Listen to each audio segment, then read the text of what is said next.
For మొదటిసారి నాకు పెద్ద బాంబే ఇష్టం ఉండదండి, వెళ్ళి అక్కడ ఉండడం నాకు ఇష్టం ఉండదు. అలాంటిది 70 బ్రదర్ వెళ్ళిపోనా నేనేమన్నాను, మాట్లాడేప్పుడు సైలెన్స్గా ఉండండి, నాకు ఒక్క సెకండ్ పట్టుద్ది, మైక్ విచ్చి వెళ్ళిపోతాను నేను. ఓకే, మాట్లాడినా తట్టుకోండి కాసేపు. కహునా ప్యారే చిత్రంలో ఆయన డ్యాన్స్ చూసి నా కంటికి మైకేల్ జాక్సన్ తప్ప ఎవరు ఆనేవాళ్ళు కాదండి. But when I saw Hrithik Roshan I went mad. అక్కడ ఆయన డ్యాన్స్ చూసి మెస్మరైజ్ అయిన నేను I started seeing his body of work. ఇండియాలో ఈరోజు one of the finest and impeccable actor ఎవరైనా ఉన్నారు అని అంటే that is mister Hrithik Roshan.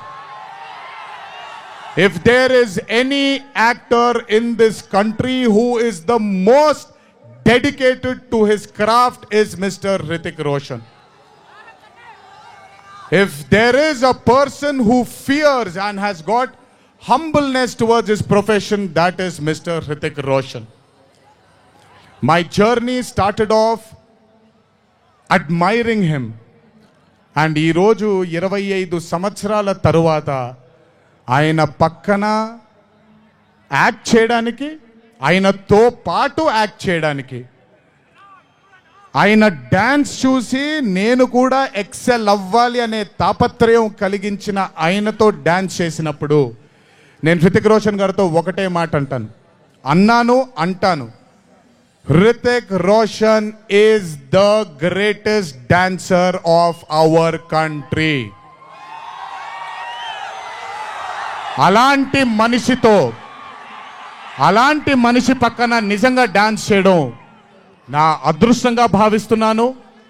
I'm extremely proud of myself for have making this journey sir, to have danced beside you. There is no competition here. This is not about who's done the best. This is about మీరు చూడబోయే పాట ఎవడు గెలిచాడు ఎవడు ఓడాడు అనే పాట కాదు. మీ అందరికీ సోషల్ మీడియాలో తప్పుడుగా చెప్తున్నారు, నేను ఇప్పుడు నిజంగా చెప్తున్నాను, వినండి.